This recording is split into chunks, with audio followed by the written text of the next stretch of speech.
Kariz qaynonamni kimchi qilishni bilmaydilar degan videoyimda hamma tosh otibdi.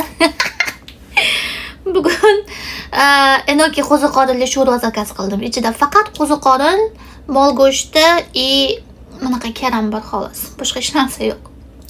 Bismillah. Qaynonam hamma koreyskiy salatlarni biladi. Kimchini ham biladilar. O kimchini ikki xil turi bor. Karamli kimchini ikki xil turi bor.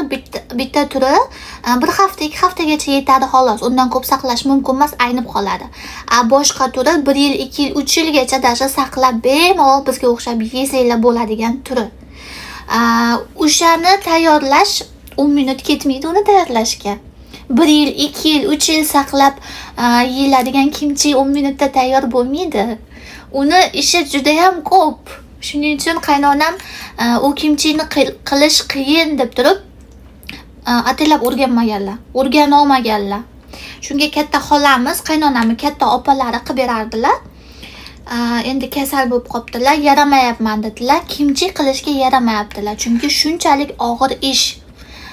Kimchini har xil turi bor-da, 1 yil, 2 yil, 3 yil saqlab yeydigani voshe qiyin tayyorlanadi. Sousini tayyorlash o'ta qiyin, bulyonlarni tayyorlash o'ta qiyin. Bismillah. Unaqa kimchini 10 minutda qilish iloji yo'q. Shuning uchun boshqa uyda tayyorlanadigan oddiy kimchilarni hammasini biladi qaynonam. Men faqat yeyishni bilaman xolos.